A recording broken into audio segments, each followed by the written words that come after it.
Hey everyone, welcome to today's video. Welcome to the Video Game Fight School channel. Thank you very much for tuning in.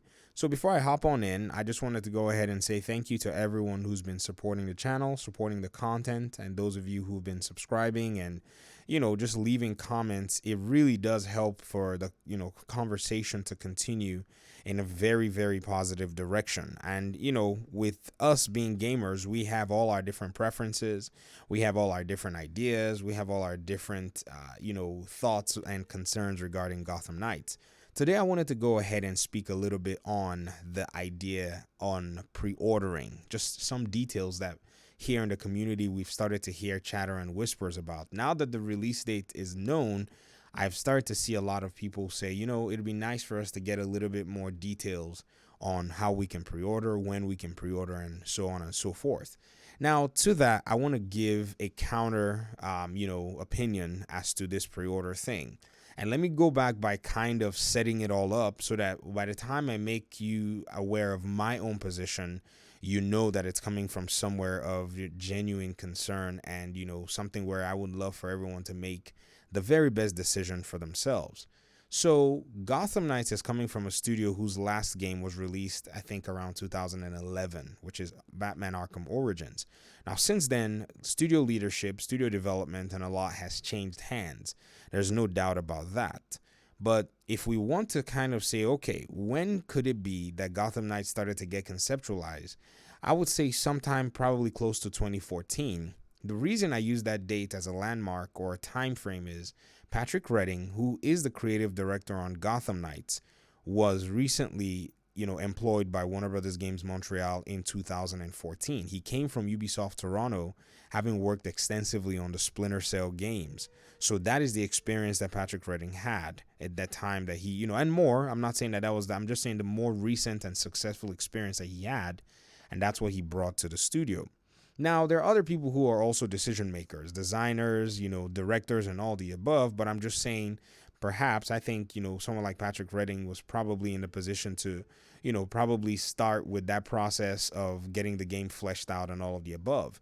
So, in my own opinion, I say it's probably been 8 years since he's been at that studio, and he's probably going to be releasing and shipping his first game.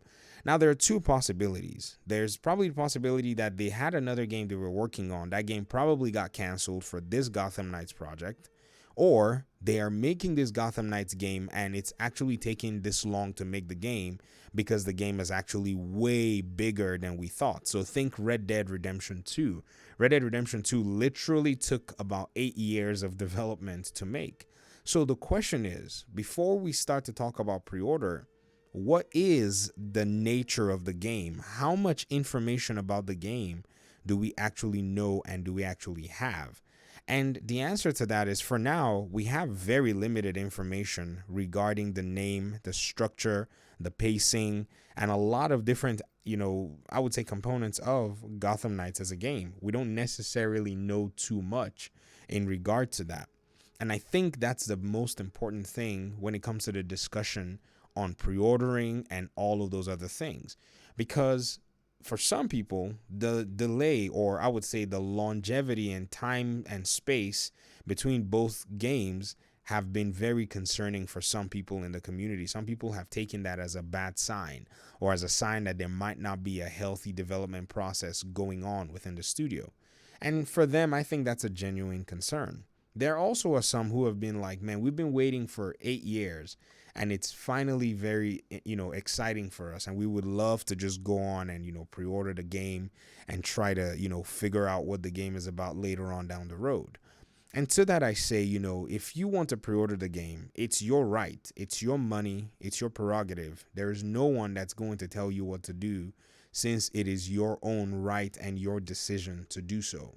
But here is something that I want to go ahead and say as a counter opinion to this is, I think we need a lot more information before we start to put our dollars in this particular game. This doesn't mean that we're not going to buy the game. Don't get me wrong. I'm just in a position to say, well, maybe we need to go ahead and assess a few more things. And the developers probably require to show us a few more things in order for us to eventually start to put, our money down and start to say, okay, we trust you guys' so far, whatever it is you've shown us, and we're going to be happy to purchase the game. Because in the last few years, this has been a very interesting aspect when it comes to gaming.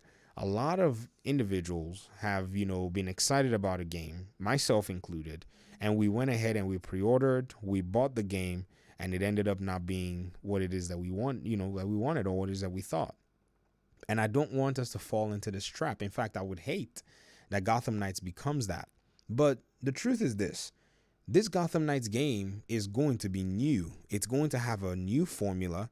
It's going to have very new aspects to it that we in the DC fandom who have played the Arkham games from the recent past are probably not used to. And with such newness might come a little bit of apprehension and some surprises that we may not necessarily be aware of. And these surprises may even, stem from the fact that the game is just an entirely different setup in terms of what they wanted, as I'm talking the development and the creative team, to put together. So with all of these possibilities, it makes a lot more sense that we are quite more aware as to what the game is going to be. Because, if you really have to think about it, you have to say, okay, well, this is not necessarily going to be like a continuation of Arkham Knight. This is going to be an entirely different game. Its art style is going to be slightly different. Its combat system is also going to be different. Its structure, it's going to have co-op. And yes, it's going to have a single player component, but that's also going to be different. Who's going to be the main character? There's talk right now that Batgirl might be the main character.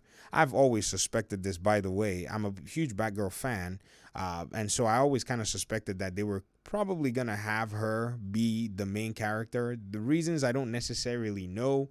Maybe they want Batgirl to be the new heir to the cowl in some sense. It's been written about in many cases before, but again, you could actually argue for or any of the other Bat kids, but it doesn't really matter. 4 of them are in the game, so I guess we get to enjoy and experience all 4 of them. But there are just all kinds of different aspects that really need to be fleshed out very well. How is this game going to look? How is the game going to play? Is the game going to be very heavy on RPG mechanics? How is the open world going to affect you? There are just so many questions that even though the creative director and some of the people within the ecosystem of developing the game have tried to answer, it still leaves a lot of, questions open, because a lot of the answers that were given even at that time were very, very vague answers. I mean, I remember following a lot of the interviews and a lot of them sounded like they were the exact same thing. I even remember subscribing to a magazine where there was an interview with Patrick Redding, and a lot of the answers were also very vague.